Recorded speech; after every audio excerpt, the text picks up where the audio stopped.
This episode of The Reality Check is brought to you by HelloFresh. Forget takeout. HelloFresh delivers all the ingredients for delicious, healthy meals anyone can prepare at home in less than 30 minutes. And HelloFresh is giving our Canadian checkers 50% off their first order. Go to hellofresh.ca and use promo code REALITY50 to get 50% off your first order. That's hellofresh.ca, promo code REALITY50. This is your reality check.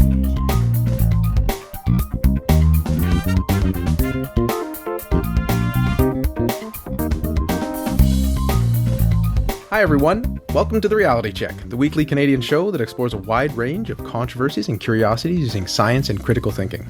This is the show for the 4th of July, 2017, and I'm your host, Darren McKee. With me, as usual, are Adam Gardner. What's up, Q-Boys? Christina Roach. Hello. And producer Pat. Hi, everybody. But we also have special guest Barry Panas. Hi, thanks for having me. Welcome aboard, Barry. Not only here, but in person here in Toronto. Listeners, if you can tell the difference, it means Pat's not doing his job. Right. As usual, we have 3 great segments for you. Pat is going to give us another game of Name That, and Adam is going to explore whether it always rains on Canada Day. That's right. So you can think about it next year. But first, Barry is going to talk to us about the perception of force. Now, Barry is a high school physics teacher in Winnipeg. He's also a former president of the Manitoba Association of Physics Teachers and Advanced Placement Physics College Board consultant, and he's traveled around the world giving training for advanced placement physics teachers. Thanks for joining us once again, Barry. Thank you for having me again. So tell us about this force you speak of and the perception of it. Well, this is one of my favorite topics to talk about. When I'm talking with physics teachers, I always make a point of bringing this up because this is one of those kind of game changers. If you can really wrap your head around it, it really challenges your perception of reality and what you assume to be true if you stop and think about it. So start just with a really simple question.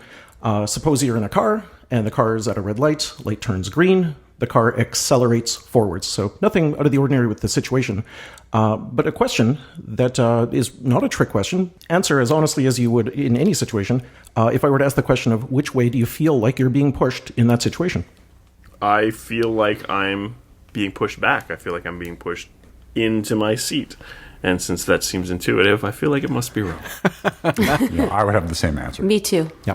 Well, if a physics teacher is asking a question like that, it's probably a setup for something that's wrong, at least for me. Okay, so before I really elaborate on this, I should give a quick disclaimer. This is something that I have argued with other physics teachers and other very knowledgeable people, and I'll claim to be the one that's on the fringe here. My take is not really the standard answer here, and yet I'm going to try to give a compelling argument for what I claim is the real correct answer. So if you're in that situation, the car's just accelerating forwards, I claim that you are feeling like you're being pushed forwards. Okay, so that's my claim. Now, right off the bat, people will say, well, no, I mean, I've been in that situation. I know exactly what it feels like. That, everybody's familiar with that sensation. Let's stop and challenge that, though. Okay, first of all, everybody will agree on the physics. If your car's accelerating forwards, you're being pushed forwards. Okay? Yeah. That's a basic, application of Newton's laws. Everybody will agree with that. That's the non-controversial part of it. The controversial part of it is which way does it feel like you're being pushed? And I'm going to claim forwards is the correct answer. Let's get you out of the car. Let's get you to just stand on the floor. And imagine that I come behind you, put my hands on your back, and push you forwards. Would you agree that you are being pushed forwards and that's what it feels like? Yes. Mm-hmm. Any controversy there? Yeah, I guess I guess I am being pushed forward because that's exactly what you're calling and that's exactly what it is. But it's like I'm resisting the being pushed forward, so I'm pushing back on you. But yeah, I mean, I'm being pushed forward. You're saying it very simply, right? Yeah. No, I'll agree with you at this moment that yes, there's no controversy there. Okay. So if we accept that there's no controversy there, I make the following claim. I say that when you're in the car, sitting in the seat, in the situation described, that's the same feeling. You feel pressure on your back. Because the seat is pushing you forwards, if that's what you're doing, you're just sitting in your seat. And of course, if the seat pushes you forwards, it is totally true that Newton's third law would point out, you will push the seat backwards. But don't confuse what you're doing to the seat with what's happening to you. You're being pushed forwards, and that's exactly what it feels like. Well, then, of course, why does it not feel that way? Well, see, now this is where the tricky part comes in, because people will kind of flip over to a worldview that I would say is inconsistent. They'll have the exact same sensation, but they'll put two opposing labels on it depending on the context. Yeah. And that's kind of the challenge that I have for you guys. I've literally had people I've argued with people about this. I've had people say, "Well, you can't tell me what I'm feeling. I mean, this is what I feel." And I'll say, Like, I'm a scientist. You're damn right I can. right. And so I'm going to say, well, I'm not trying to really tell you how you are feeling or even what you're feeling. I'm challenging you on the label that you are applying to what you're feeling. And I'm going to assert the following thing that hopefully isn't controversial. If you have the exact same sensation, it should get the exact same label, regardless of context or what it looks like from your point of view. So I claim that if you are pushed forwards in an unambiguous situation, like standing on the ground, and you agree that that should be called being pushed forwards and the feeling of being pushed forwards, I advocate that we use the exact same label when you feel the exact same thing in your car. I think that's a very interesting physics interpretation, but I'm sure psychologists will be like, well, what does it actually feel like to the person, though? And the analogies are obviously key here. When you mentioned about someone pushing on your back, I then thought of, say, being on a subway car, which moves forward, and if I'm not planted right, I fall backwards. Yeah. Similarly, if there's a car that's moving quickly and I'm not positioned right, I'll fall into the back seat. So those would seem both consistent with me moving backwards. What kind of car are you in? You could imagine like you're just reaching for something and someone does something very quickly in a quick acceleration. Yeah. Okay. Is that flawed thinking, Barry? Yes. In fact, I rode the subway over here and I was thinking about it the whole way. Yeah. So, okay, let's say that you're at a subway station, you're standing on the floor, and let's make it really clear. Let's say that you're not attempting to hold any handle, seat, or anything like that. You're just going to stand there and try to, hold your balance. So if the subway accelerates forwards, again, I realize the temptation is to say, well, I feel like I'm being pushed backwards. Okay, and I agree that if you're not careful, you very well may, quote, fall backwards. Now, again, to the layperson, it's like, well, yeah, I feel I'm going to fall backwards because I'm being pushed backwards. That's what it feels like. And I'm going to say, don't agree. I don't agree with that at all. What's actually happening, and if you really stop and think about it, especially if you're on the subway or in the car or whatever the situation is, if you really, again, I'm trying to challenge your perception of reality and the labels that you choose. If you're standing in the subway and it accelerates forwards, it feels like you're being pulled forwards by your feet. The floor is pulling your feet forwards. Oh. And I mean, imagine standing still on the floor of your living room, standing on a mat. And somebody grabs the mat and pulls it out from underneath your feet, pulling it in the direction that you're facing. You'd probably agree with me that they pulled your feet forwards, and that's what it felt like. I claim that if you're in the subway standing there, it's the exact same sensation, and it deserves the exact same label. It feels like you're being pulled forwards, in that case, by your feet. Now, if you grab a seat so that you don't fall over, it's that seat that's pulling you forwards. And you'll feel that seat pulling you forwards, because that's what's happening. This is interesting. I'm still just playing with the intuition that I currently have. If I'm standing on a mat and my feet are pulled forwards, I feel the top part of me is going backwards. Similarly, on the train, is it possible that my feet are going forwards like you say? Well, I mean, the whole thing's going forward. We know that, right?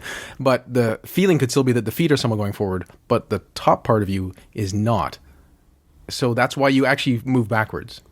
Well, actually, what's more likely to happen is that your feet will move forwards. If we could bring like frames of reference into this, but if we just kind of stick with the default like earthly frame of reference, the most likely thing that's going to happen is that your feet will be pulled forwards by the floor, and your head will get pulled forwards just a little bit less quickly initially, and that's what might cause you to, quote, fall backwards. But even if you're falling backwards, like if you were standing on the platform, not inside the subway, watching the car kind of take off, even if you look at people as they kind of adjust and, almost stumble, almost fall, you'll see that every part of them is going forwards. Mm-hmm. But in that initial, adjustment, it's possible that their heads will move forwards a tiny bit slower initially than the lower parts of their body until they make that adjustment, and all parts of them move together from that point forward.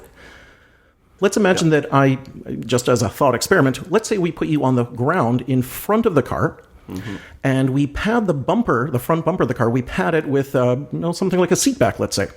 Yeah. And we snug that seat back right against your back. But let's be clear, you're standing on the road in front of the car. Yeah. If that car then were to accelerate forwards just a little bit, just to kind of initialize this, I'm hoping you'll agree with me that seat back on the bumper is pushing you forwards. And I'm hoping that you'll agree with me that it would, quote, feel like you are being pushed forwards by that seat back. Yeah, there'd be a lot of other fears going on in my mind as well. Well, let's put you on roller skates and remove all worries about safety here. We'll get a safety harness or whatever you want. But again, that sensation is what I'm trying to draw attention to. Yes.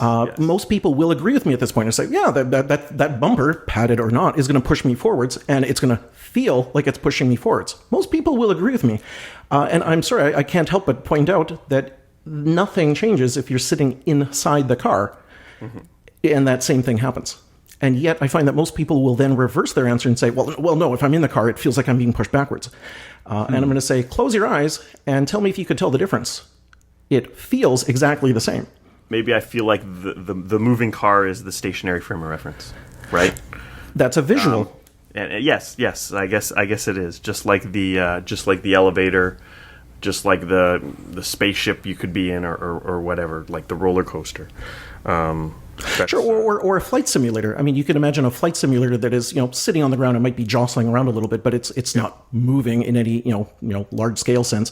And yet, with high resolution screens surrounding you, it could give you the visual impression, you're flying through the sky, as you look down and see a simulated ground even. So that can be a visual thing.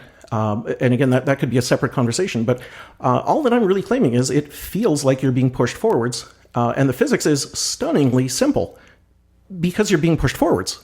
Right. It feels like you're being pushed forwards. Right. And yet if you even look at most physics textbooks, the standard answer, which again, I want to make clear that I'm not trying to represent the standard answer. I'm the one with the oddball answer that when I talk to physics teachers 20 minutes later of arguing, half of them will say, "Oh my God, I'm actually seeing it your way," and the other half, I'm hoping will a week later, after really thinking it through and actually sitting in their car, I'm hoping to literally quote change their worldview. That's really what I'm after, right. Giving them what I really do consider to be a truer sense of this physics. It's so simple. It feels like you're being pushed forwards because you're being pushed forwards, and yet if you look in a physics textbook, it will usually say something to the effect of, "Well, okay, yeah, you're being pushed forwards, but it feels like you're being pushed backwards." Then they throw the word inertia around like it's a magic word and say, because of inertia, it feels like you're being pushed backwards. And I'm going to say, no, it feels like you're being pushed forwards because you're being pushed forwards. And yes, due to inertia, there are other effects. And yes, due to Newton's third law, if you're being pushed forwards, you're going to push something backwards. But that's the other half of the story. If we stay focused on what's happening to you, it's as I'm describing it. So I guess let's flip this intuition onto its head. What would it feel like to be pushed backwards? And I think you would feel a pressure on your front to be pushed backwards. Like if there was an actual force doing that, right? Yep. If you, again, just strip it down to simplicity. You're standing on the floor. Somebody comes in front of you, puts their hands on let's say your chest, pushes you backwards. You feel pressure on the front of your body. And if you imagine, just to exaggerate things, let's say that your arms are hanging by your side, completely relaxed. You're going to, just let them do what they want to do without any muscular intervention. If they push your body backwards, you're going to feel like you're being pushed backwards, and your very relaxed arms might move forwards with respect to your chest. Yeah. They'll be, quote, left behind for just a little bit until they catch up with your torso. So that's being pushed backwards. It feels like you're being pushed backwards. And by the way, that exact thing happens if you are in a car that is moving forwards quickly, and then somebody hits the brakes. Right. Especially if, say, you've got a seatbelt across your chest. Now, again, this is where the controversy comes in. Which way does it feel like you're being pushed when you're being, braked to a stop while moving forwards? The standard answer is, well, it feels like you're being pushed forwards because of inertia. And I'm saying, I challenge that. I disagree. I think that it feels like you're being pushed backwards. And I claim that that's simply because you're being pushed backwards. There's no mystery. Wait a second now. I think it's interesting now we're bringing this other example, because if you brake with a car, you are being pushed. Okay, this is my current intuition. You're being pushed forward into the seatbelt. And the seatbelt is pushing you back. Exactly.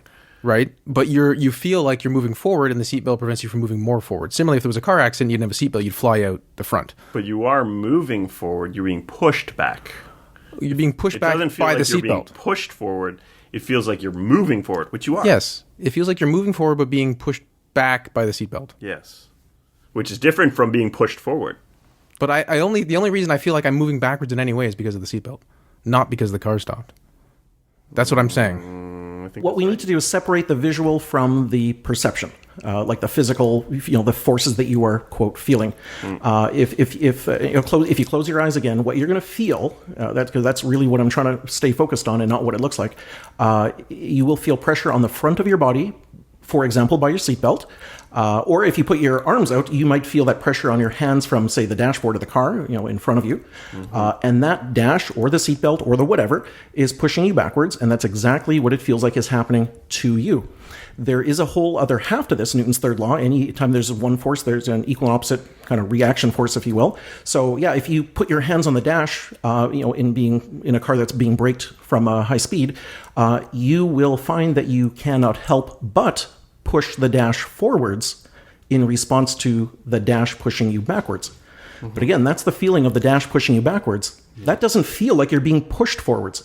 That feels like you are pushing something forwards. In that case, the dash. Our frame of reference gets confused by the fact that these things don't happen simultaneously. Well, our frames of reference get confused because people will often, without realizing they're doing it, switch from one frame of reference to another, be oblivious to the fact that they're doing that, and it leads to confusion and inconsistencies. That's what leads to people using, for example, contradictory descriptions for identical phenomenon. And that's the thing that I'm trying to call attention to. Right. Which I think is an absolutely great idea. And I think we can take a step back as scientists and think that, well, a lot of people say they've perceived something and they're not quite correct. At the same time, if a lot of people say they truly feel something, you almost have to take them at their word saying, well, they say they feel it. Whether they're wrong or not, it's true. So it's important, as you said, to parse out what's objectively true, what they may change their mind about upon further reflection. And then some people will just believe something no matter what. And it is true for them that it will feel that way. Well, just to clarify, because I think this is an important subtlety, at no point am I calling out or challenging anybody on what sensation that they're having, what they're feeling. The one thing that I'm really trying to draw attention to is the labels that we use, and I'm advocating that we use identical labels for identical sensations, regardless of the context. Right. I think it'd be useful for all of our listeners, and maybe including myself, to close our eyes and see what's going on here. But the only thing I can think of that solves the problem for me is that if I'm on the subway, my feet are moving slightly differently than the top part of me. Right. Because then it sort of fits everything that we're saying, and the sensation that if I don't brace myself, I'm just going to fall backwards. That's almost my current belief, and that's really strong. I could be wrong, but that's my belief. Okay. Have you been water skiing? Well, not for many years and not well. So you got your Well enough to recall or visualize the sensation. Okay, so you're holding... Falling in the water painfully? Yes, that's about it. Okay, so you're holding the rope. Which way does it feel like the rope is pulling you? Forwards. Okay, you're on the subway stopped. You grab the rail in front of you, and then the subway takes off. Which way does it feel like you're being pulled? Pulled by the rail forward, yeah. Right. And that's fine. I'm not disputing that. Right? This is where I'm trying to say that there's a difference of position of the body in relation to other objects, whether they're touching or not, which then is likely why there's this feeling or not. So, for example, when you talked about being pushed from behind, you're pushing almost at my center of gravity, my lower back, or even the car with the seat in front of it, also my whole back. But if you just pushed my feet with that car, my top part would topple backwards. Okay, one last try. Cool. I put you on roller skates in the aisle of the subway. I tie a rope to the front of the subway, and I give you a handle to hold onto in your hands. And by the way, I've obtained this by cutting it off of a boat that previously had been used to pull somebody on water skis. Okay. So you're standing on the aisle wearing your roller skates, and then the subway takes off. My question is, which way does it feel like you're being pushed? I feel like you would roll backwards until that rope is taut, and then the rope would pull you forward. But you're not actually rolling backwards. Sorry, you're actually you're moving forward slightly slower than the subway, which makes it look like you're rolling. Well, we could dispense with that by just starting off with the rope nice and tight. Yes, then you avoid the frame of reference. Exactly. So if the rope is initially taut, but the subway's at rest, and then it takes off, I'm just going to say that feels like you're being pulled forwards, just like it would be if you were in the water skiing. They're both the same sensation, and they both get the same label, and yet you'll find, or I find, that people will give opposite labels for those two phenomena. Well, right. So I want to agree. You probably feel like you're being pulled forwards, but if you put that rope attached to the roller skates themselves, I would probably feel like the top part of me is going backwards. I would say it feels like your feet are being pulled forwards. Well, right. And Yeah, sure. If you do that in water, your feet are definitely getting pulled forward. Right, and then the top part of me, relatively speaking, falls backward and I probably bang my head. Yeah, I'll agree with that. It's interesting. We also have this real world thing people can try out in their car, on the subway, on the water skis. And you can write in, listeners, that how did you currently feel? And after you thought about this a bit, reflected a bit, and tried one of these experiments yourself, did you change your mind?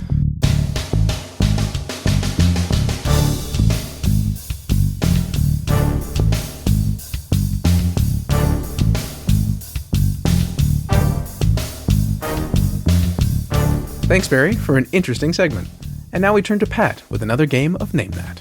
All right, here we go with another edition of everyone's favorite mostly guessing game, Name That.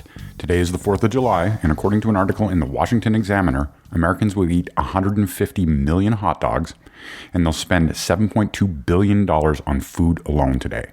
In honor of this, we play Name That, the Food Edition. Oh. We have 6 questions. As usual, I'll give you a piece of information and then ask you to name that from the choices provided.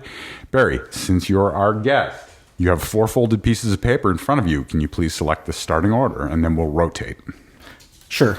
Let's see. We got... I pulled my own name here. So Barry's first. Okay. Darren, number 2. Yep. Number 3, Adam. Okay. All right. And I have When no you're idea who number 4 is. pulling Let me these read that. pieces of paper out, do you feel that they're pushing against you? The paper's like... Tina, number 4. So we've done it this way because 2 people will have to go first twice. Okay. So question number 1. And with this question, you have the opportunity to get 2 points. Name that. Which of the following recommended servings has the highest and which has the lowest sugar content? So just to be clear, I need 2 answers from everyone, and you'll get 1 point for identifying the lowest or the highest. You'll get 2 points for identifying them both. A, Campbell's tomato soup. B, Raisin Bran cereal.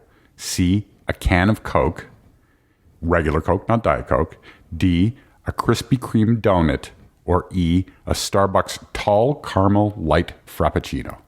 Barry. Wow. Highest, let's try the Frappuccino. Okay. Lowest, let's try the Raisin Bran. Next is Darren. I would say the Frappuccino has the most and the soup has the least. So Darren answers E and A. Next is Adam. I believe the Krispy Kreme donut would be the most, and tomato soup would be the least. And lastly, Christina. I'm going to say that the Raisin Bran has the most sugar in it. Wow, okay. And I'm going to say that the Frappuccino has the least because you said it was a tall light and they use sugar-free syrup, so it wouldn't have as much sugar in it. But that's my guess. You said light, correct? Frappuccino I did, light? yes, I did. Yeah. Were we asking calories or sugar? Sugar. And the winner of this question is Pat. None of you got any of them. Really? Oh, wow. Is the tomato soup wasn't the... Going from highest to lowest, the sugar content is number 1, the can of Coke with 39 grams of sugar. Number 2, the Starbucks Frappuccino with 22 grams of sugar. Number 3, the Raisin Bran with 17 grams of sugar. Number 4, the tomato soup with 15 grams of sugar. And the lowest sugar content is the donut with 12 grams of sugar. I knew the Raisin Bran would be higher than people expected. So But, what's the trick here? Is there just a lot of calories from something else in the donut, like fat or something like that? It's fat. Oil? Yes. Okay. All right, question number 2. Darren, name that. What percentage of packaged foods are certified kosher in the U.S.? A, less than 10%, B, 20%, C, 40%, or D, 60%? Certified kosher? Yes. Smallest number. Was it less than 10? Yes. That's it. Next is Adam. Packaged foods. Yes. It's important. I'm going to say 20. Adam says B. Christina? I was going to go with B as well, 20. Christina agrees with Adam. And lastly, Barry? I was thinking 20 as well. All right. So we've got lots of B's. And the winner of this question is Pat. Oh, boy. 68. Kosher means that a food is, quote, fit or proper, according to Jewish dietary laws. These laws specify which foods may be eaten and provide guidelines for preparing, processing, and inspecting these foods. A whopping 40% of packaged foods in the average grocery store are kosher. Perhaps surprisingly, approximately 80% of kosher consumers are people who are not observing Jewish dietary laws. Question number 3. Adam, name that. What is the largest fast food restaurant chain based on number of locations worldwide? A, McDonald's, B, Starbucks, C, KFC, or D, Subway? The worldwide's going to get me. Yeah. There are definitely more subways than any of that stuff in the cities I live in. So I'm going to go with Subway, but I'm not as traveled as anyone. So There are more Subways than Starbucks? Really? I'm almost certain. Adam says D. Next is Christina.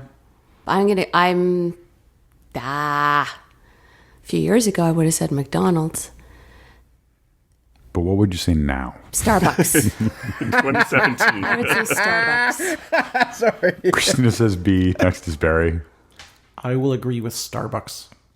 Barry agrees with Christina. Lastly, Darren. Dare to be different. KFC. Darren says C. And Adam is correct. Boom. Subway.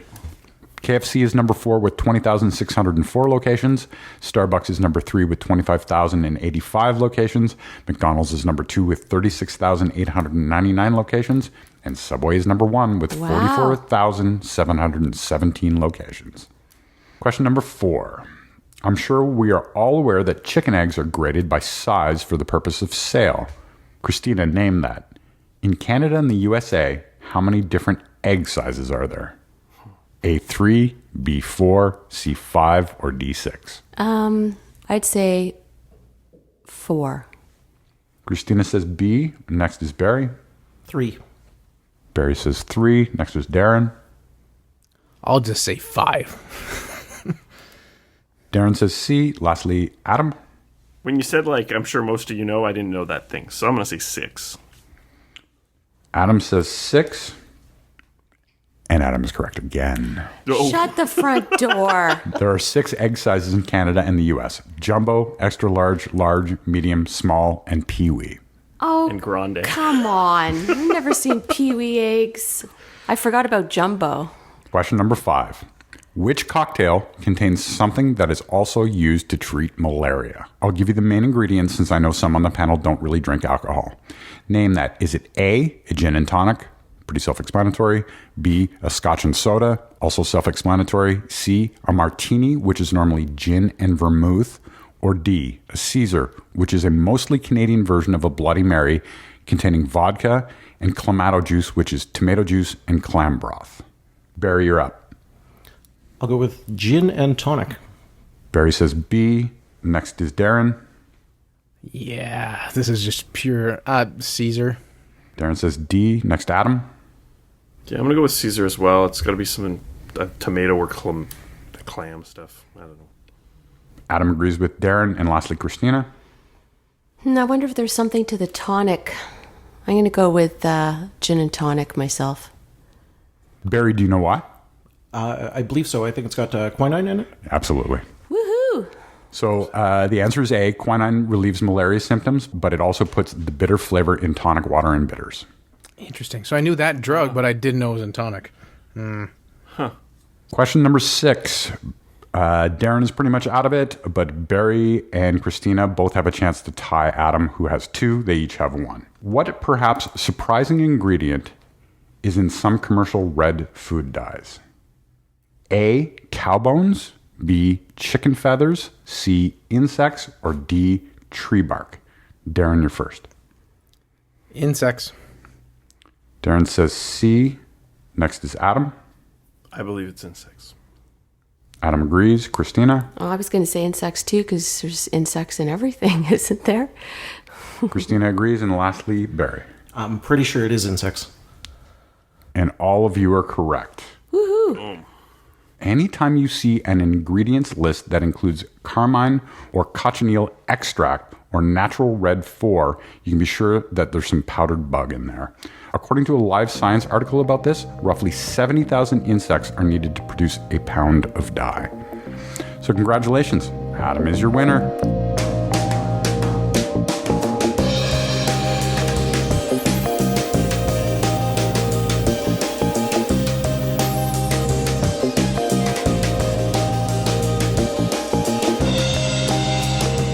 turn to Adam, who's going to explore whether it rains on Canada Day more than any other day. Adam, what are you talking about? This past Saturday was July 1st, also known as Canada Day here in Canada.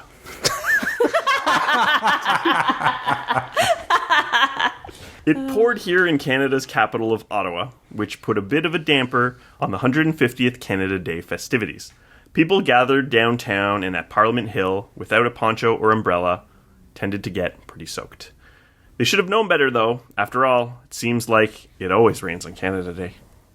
Living here in Ottawa, Canada Day is usually a pretty big deal. For years when I was younger, I would go downtown and celebrate with the crowds, going to watch the fireworks at a very young age. As I got older, I'd participate in family barbecues and things like that. Most of the time, I ended up somewhere outside, and more often than not, as I recall, I got really soaked. And so I wondered, does it really rain more often than not on Canada Day? Question for the panel. In the cities that you live in or have lived in, do you feel that it rains a lot on Canada Day? And you can use your feelings on this one. I haven't noticed any significant difference between Canada Day and other days, but then again, don't go out on Canada Day so much anymore unless I have an event that I have to go to. So, Okay. Well, just going by statistics, absolutely. In Winnipeg, we're only eligible for rain for just about 7 days out of the year because it's snowing every other day. So compared to the average day throughout the year, absolutely more often. All right. So I'll say that I've never noticed that, Adam. Okay. And Darren? I'll say the same as Pat. I haven't really noticed it, assuming, of course, your comparator is something like the week before and after, as opposed to the average day. Sure. So if this is a real effect, I may be remembering correctly, and if it isn't, there are things which could explain why I would think that this is true. I don't remember how likely it is to rain on July 2nd or 3rd because I don't regularly do anything on that day. Any memory of rain would be isolated to that one day and I wouldn't remember it throughout the years. I'm always outside on July 1st, often far from shelter or transportation, making the rain particularly upsetting. And so, I sought to use a bit of data to tell whether or not it really rained more on July 1st. So I used a range of dates from 1990 to 2017. This fits with my own life and memories because I was 12 in 1990 and I don't remember anything specific I was doing for Canada Day before that. My memories of rain mostly come from adolescence and into adult life, even up to the last few years. Now last year and the year before, for example, I remember getting completely soaked near Jacques-Cartier Park, which is on the Quebec side, but walking distance from Parliament Hill. We'd often walk across to Majors Hill Park, which is near Parliament Hill, and we'd get wet and we'd have to walk across the bridge all the way back home. I compared rain data gathered by Environment and Climate Change Canada at the Ottawa International Airport from June 30th, July 1st, and July 2nd, as well as comparing July 1st to the averages for the combined months of June and July. This would determine if July 1st was unseasonably rainy for that time of year. So yes, I wasn't comparing it to December or January where there's not a lot of rain because precipitation comes in snow and stuff like that. Now here are some numbers for amount of rainfall on July 1st measured in millimeters. This year, we got a whopping 42 millimeters. This is the most in the years that I looked at. 2015 and 2016 were high at 12 and 11.2 millimeters respectively. Now, a few streaks jump out when I look at the data. From 2004 to 2006, there were 5.8, 7.2, and 17.6 millimeters respectively, all of which are higher than the average.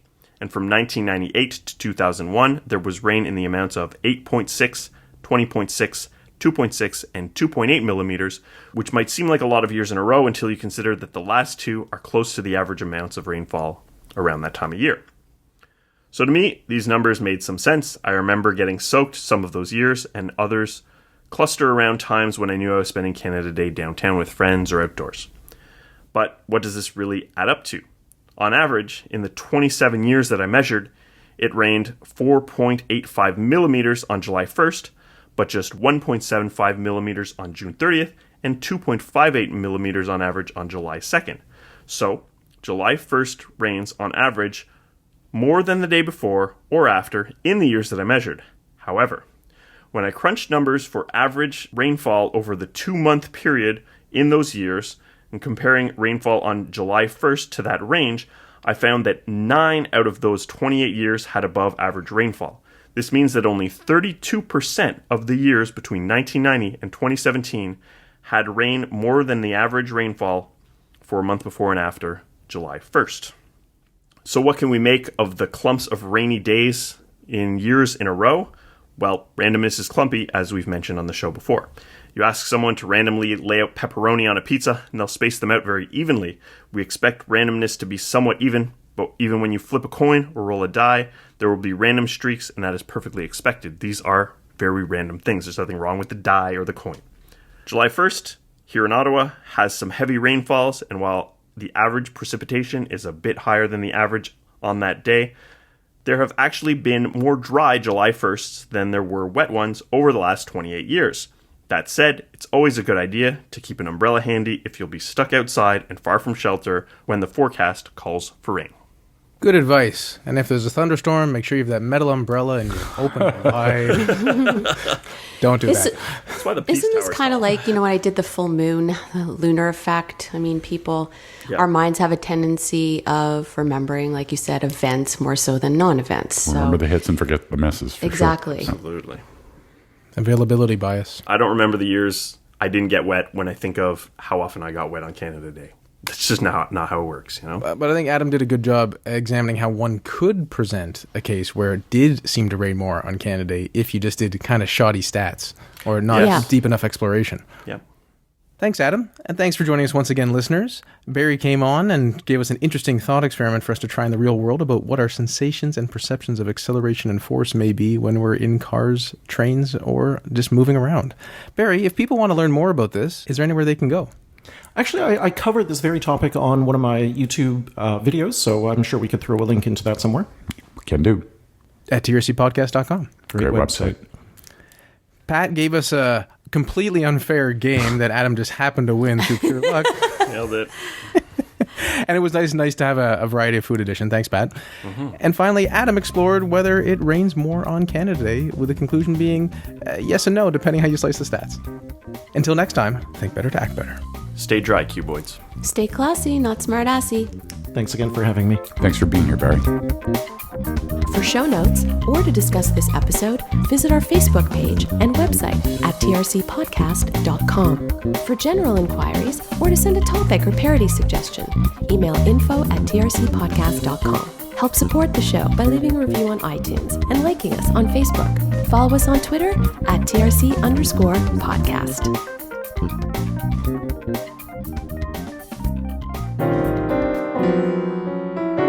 Oh, thanks. Interrupting my writing. Origami. 2 weeks, so Barry's still going to be right. Okay. Nerds. Yeah. What's going on? I'm Fred Kennedy, host of Issue Zero, a long-format interview show about all things nerd culture related. We talk to everyone from comedians, comic book creators, writers, illustrators, movie stars, scientists, historians, and everything. We're part of the Annika Podcast Network, and you can find us on Stitcher, Google Play, iTunes, or wherever podcasts are found these days. And don't forget to follow us on Facebook and Twitter at Issue Zero Pod, blah, blah, blah, blah, blah, end.